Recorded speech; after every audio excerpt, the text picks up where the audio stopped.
Buenas preguntas. Hay buenas preguntas y preguntas no tan buenas. Hoy vamos a hablar de nuevo con Lisette Fleck, mi compañera por muchos años aquí en la Universidad Francisco Marroquín, en cursos como Preguntas Fantásticas y dónde encontrarlas. Y lo que vamos a hablar el día de hoy es qué caracteriza a una buena pregunta. Y bueno, Lisette, ¿qué piensas tú? ¿Qué caracteriza a una buena pregunta? Yo creo que una buena pregunta primero viene de lo que estoy escuchando, ¿verdad? Tengo que escuchar y poner atención y entender qué es lo que estoy escuchando, ¿verdad? Pero creo que sobre todo una buena pregunta tiene que hacerme a mí aprender algo. Ok. Tengo que preguntar algo que de verdad quiero saber. No puedo preguntar por preguntar, porque preguntar por preguntar no le sacamos beneficio ni ventaja. Ajá. Tengo que preguntar algo que de verdad quiero saber y algo a lo que le voy a sacar beneficios después. Buenísimo, qué interesante esto que acabas de decir. Hay dos características entonces que apunta Liseta ahorita. Por una parte, que la pregunta tenga relación con lo que estamos hablando, con lo que en el ambiente en el que estamos, en el entorno en el que nos encontramos y lo que la gente está diciendo, que conecte, ¿verdad? No puede ser que tú estés hablando, por ejemplo, no sé, de flores y yo de repente te pregunte sobre carros, ¿verdad? Es decir, estaría desconectado, como que tú me estuvieras hablando, oye, es que sembré estas flores y están creciendo así, están dando, se están viendo estos colores y yo de repente te digo, ¿y qué carro es el que tú usas? Nada que ver, ¿verdad? Es decir, se ve que no estoy escuchando. Y esa también era una característica que tú decías, viene de escuchar y poner atención, ¿verdad? Y lo otro, interesantísimo también, que me haga aprender. Qué bien, me gustó mucho cómo lo dijiste, ¿verdad? Que me haga aprender, porque si de verdad estoy interesado, cuando hago una pregunta es porque quiero aprender. Pero si hago las preguntas con desinterés, solo porque a veces alguien me obliga a hacer una pregunta, haceme una pregunta, o un catedrático, por ejemplo, un profesor en una clase puede decirle a sus alumnos, bueno, ahorita, fulanito, haga una pregunta, ¿verdad? Entonces, así un poco obligado, va a ser una pregunta como de cajón, como del tipo, ¿qué fue lo más difícil para esa experiencia? ¿O qué es lo que usted, cuáles son los tres consejos que le podría dar a una persona? Es decir, esas preguntas que de cajón, que son de cajón, ¿verdad? Porque nos sirven para cualquier ocasión, pero que en realidad sabemos que eran solo por hacer una pregunta. No hay un interés auténtico por enterarnos de eso, ¿verdad? Pero así es que buenísimas esas características que acabas de decir. Hay hay algo más de las preguntas que creas tú que las hace importantes, que las hace buenas preguntas. Primero que escuchar, que me enseñen algo, eh, que de esa respuesta que yo voy a recibir de la pregunta pueda volver a preguntar, Ok, como para ampliar un conocimiento o tal vez que las buenas preguntas también podrían ser en el sentido de que yo me la estoy cuestionando y estoy seguro que más gente de la que está aquí se la está cuestionando. O una buena pregunta es para aprovechar el conocimiento del que me está hablando, ¿verdad? total. Para sintonizar con la otra persona, ¿verdad? Así como los muchachos cuando dicen que se están conociendo y dicen, ¿y cuál es tu color favorito? ¿Y cuál es tu comida favorita? Ok, pero ¿a qué me llevan esas preguntas? O sea, sí, ya sé que su color es el rojo o que su comida favorita es la pasta, pero si yo de verdad quiero conocer a la persona, platiquemos, contame de ti, eh, una conversación más profunda que me deje de verdad conocer a la persona, ¿verdad? Entonces, creo que las preguntas tienen que ir orientadas a eso, a profundizar en lo que me están diciendo. Eso también está buenísimo. Yo creo que tú hablaste de tres cosas ahorita, ¿verdad? Tres cosas que yo vi bastante atinadas, ¿verdad? Por una parte, esto que acabas de decirnos ahorita, que deben llevarnos a profundizar. O sea, las buenas preguntas no se quedan en lo superficial, que podría ser, por ejemplo, cuál es tu color favorito, tu comida favorita. Esas son superficiales, a menos de que le demos seguimiento con algo como, por ejemplo, ¿y por qué elegiste ese color? ¿O hay alguna historia en tu vida que te haya llevado a elegir esa comida o te trae recuerdos, ¿verdad? Si ya intentamos profundizar, quizá ya la podamos hacer un poco mejor, ¿verdad? Y lo otro que tú decías es que debe servirle a los demás la pregunta, ¿verdad? Es decir, puede ser una pregunta que tengan varias personas en la mente, pero no se atreven a hacerla, o puede ser una pregunta de la que no estén tan conscientes. Pero cuando tú la haces, dices, ah, puchica, tienes razón, ¿verdad? Eso es Eso importante. no lo sabía. Exactamente, eso no lo sabía. Entonces las demás personas se benefician de tu pregunta, ¿verdad? Y lo tercero, que lo dijiste al inicio, yo fui al revés, como que dice, ¿verdad? Es que no deben ser preguntas que nada más se respondan y ya. Deben ser preguntas que nos den oportunidad de trabajar más, de elaborar, de hacer una repregunta, ¿verdad? De no sean solamente, por ejemplo, las preguntas cerradas, de sí, no, ¿verdad? Eh, ¿Fuiste al gimnasio hoy? Sí, pero ya después, ya ¿Y cómo sigo la conversación? exactamente, ¿cómo sigo buenísimo, re bien dicho, ¿cómo sigo la conversación? Porque démonos cuenta que las preguntas, claro, son importantes para toda la vida, pero el uso más frecuente que le damos es en una conversación. Entonces, no solamente es, ¿fuiste al gimnasio hoy, sí o no? Y ahí se acabó todo, sino que, bueno, ¿te gustó? ¿Te cansaste? ¿Qué tan frecuente estás siguiendo ahora? ¿Cuál es el plan de ejercicios que estás siguiendo? Interesarnos auténticamente por la persona. ¿Y qué me recomiendas? ¿Qué me recomiendas si yo quiero ir al gimnasio? ¿Me recomendarías el gimnasio al que tú vas? En fin, no sé, el instructor que tienes o el horario que te está funcionando, en fin, o sea, ese interés nos lleva, como quien dice, a picar piedra, ¿verdad? A escarbar un poquito más y tratar de aprender más.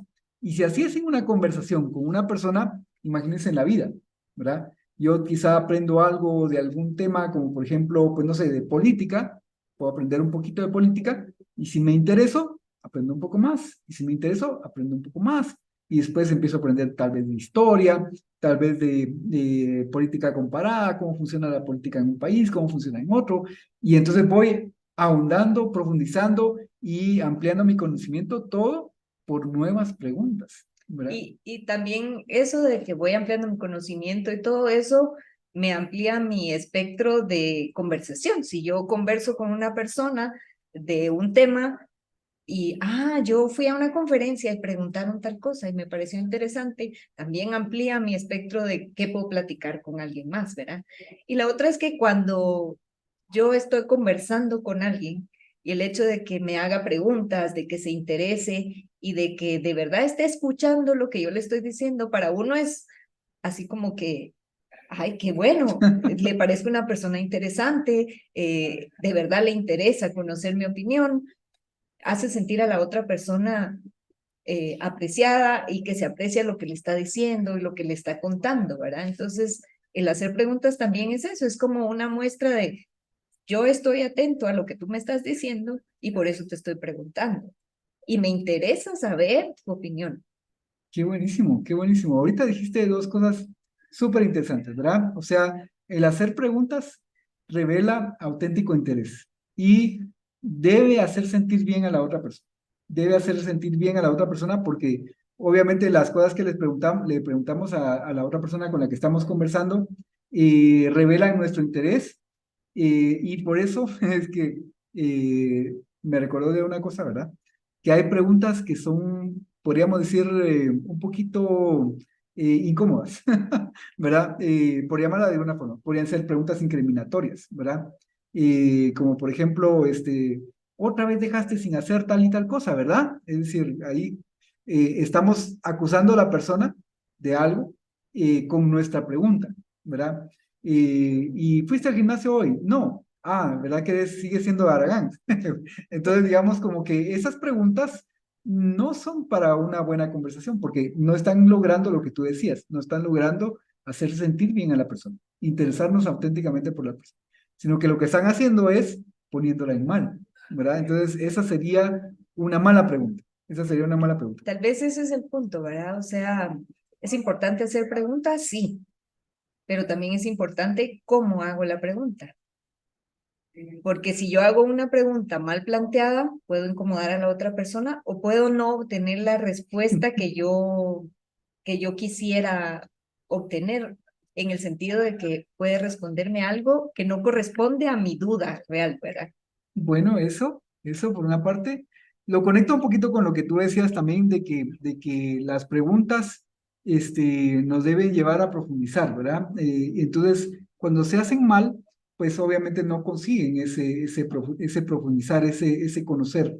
Y en ese sentido hay un tipo de preguntas, ahorita que tú decías esto de cómo hace uno la pregunta, me recordó, ¿verdad? Es ese tipo de preguntas o ese estilo de preguntar en el cual hacemos como una disyunción. Vamos al curso de lógica. Vamos al curso de lógica, exactamente, que lo vimos también en Lice Tío, o que lo damos también en Lice Tío. En ese curso vemos las disyunciones, que son los o, ¿verdad? Como por ejemplo, hoy en la mañana fuiste al gimnasio o te quedaste a desayunar con tu esposo, ¿verdad? Ahí estoy haciendo en realidad dos preguntas y no hay razón para hacer dos preguntas en una, ¿verdad? Con una sola me habría bastado. Si hubiera preguntado, ¿fuiste al gimnasio hoy en la mañana? Pues ya le habría dado la oportunidad y obviamente le pongo atención, ¿verdad? Le doy la oportunidad de contarme, no, hoy decidí quedarme a desayunar con David, su esposo, tu esposo, y entonces por eso ya no fui al gimnasio, sino que fuimos a desayunar y tal vez a probar un restaurante nuevo, entonces ya me cuenta la historia y no tengo yo por qué darle dos opciones, ¿verdad? Dar dos opciones es como enredar la pregunta por una parte y por otra parte, obligar a Lisette en este caso, ¿verdad? A que me explique, no es que ya hace tiempo que no voy al gimnasio, o no es que no hemos visto ningún restaurante que nos llame la atención, o en fin, O por- podría limitar la respuesta, ¿verdad? Porque si me dan muchas opciones, escojo una y ya. Así es. Entonces, es una forma de enredar las preguntas. Y de nuevo, como tú decías, es bueno hacer una pregunta de forma clara y directa, sin enredarla para que sea también una buena pregunta. Es decir, las preguntas también en la forma en la que se hacen son buenas preguntas, ¿verdad? Incluso hay preguntas que si yo no las planteo bien, hasta puedo ofender a alguien al hacer la pregunta, ¿verdad? Podría incomodar a la persona con la pregunta más que intentar obtener una respuesta. Sí, sí, sí. Que muchas veces eso suele pasar en algunas entrevistas, ¿verdad? Sí, Que digo yo, ok, una entrevista es para conocer un tema o a una persona. Si yo vengo con una lista de preguntas preestablecidas, siento que a veces no estoy dando chance a conocer realmente a la persona, sino que estoy guiándola a que me responda de una o de otra manera. sí, eso también es algo desagradable para la persona, porque se ve como que ella no es una persona que sea interesante de conocer, sino como que hay una lista de cosas que conocer de esa Es persona. un checklist de Es un lo que checklist. yo quiero saber de esta persona. Es como el hecho de, ¿cuál es tu comida favorita? ¿Cuál es tu película favorita? Ok, es un checklist, pero no pasamos de ahí. Puedo partir de una pregunta simple, por ejemplo, ¿cuál es tu película favorita? Ah, pues a mí me gusta Terminator. Ah, ok, qué interesante, pero ¿por qué te gusta Terminator? ¿Te gusta este género de películas o te gusta el actor? Entonces ya eso nos da más conversación, pero no estoy llenando un guión. Exacto. Como sería si, por ejemplo, después de preguntarle lo de la película, le pregunto cuál es su carro favorito, o le pregunto, por ejemplo, cómo te ves dentro de 5 años, y cuando me responde cómo se ve dentro de 5 años, no le hago una pregunta de por qué quiere llegar ahí, sino que simplemente sigo con mi checklist, con mi lista de preguntas, ya millón de preguntas, y bueno, pues eso también es una forma, digamos, tal vez no se va a sentir mala persona, pero sí es una forma, podríamos decir, desagradable de decir, ¿verdad? Y creo que volvemos al punto de partida, ¿verdad? Una buena pregunta. Que una pregunta simple puede ser una buena pregunta, pero si me da el punto de partida para ahondar más. Exacto. Y que ahí la clave, creo yo, tú ya lo has explicado también ahorita, es que hay auténtico interés por conocer a la otra persona, por lo que la otra persona me pueda enseñar, me pueda compartir, lo que yo pueda aprender de ella, ¿verdad? Y esto de aprender, me acuerdo porque lo dijiste también ahorita, ¿verdad? Es porque muchas veces el conocimiento que obtenemos de otra persona al platicar, tal y como lo estamos haciendo ahorita, no es que yo lo voy a aplicar, no es que yo me voy a volver digamos, un experto en eso, pero lo voy a poder tener como parte de mi acervo cultural, me va a servir para platicarlo con otras personas y compartirlo. Y no siempre el conocimiento tiene que tener, es lo que quiero decir, tiene que tener una finalidad de utilidad. A veces puede ser para disfrutarlo y compartirlo después con otra persona. Como aquellos datos curiosos que a veces uno aprende y dice, ok, no creo que me vaya a servir de mucho, pero qué curioso saber esto, ¿verdad? Exacto. Y que sobre todo, por ejemplo, en las conversaciones a veces que se juntan desconocidos y que nadie se anima a romper el hielo, pues son muy útiles. ¿Sabían ustedes? Exactamente, exactamente. Y que al romper el hielo, pues ya nos dan ocasión de ver si a la persona le interesó o preguntarle entonces qué tipo de tema le interesan y ese tipo de cosas. Bueno, para hacer un resumen, está difícil hacer el resumen porque creo que le dimos muchas características a las buenas preguntas, pero yo creo que en todo caso, en esto último que hemos estado hablando ahorita, una buena pregunta parte de un auténtico interés por conocer a la otra persona, por compartir lo que esa otra persona tiene en la mente e interesarnos por eso, por esas ideas, por ese conocimiento, por esa cultura y pues deben llevarnos, como tú decías, a buenas conversaciones, ¿verdad? Así es que, amigos, hasta el próximo. Gracias. Hasta luego.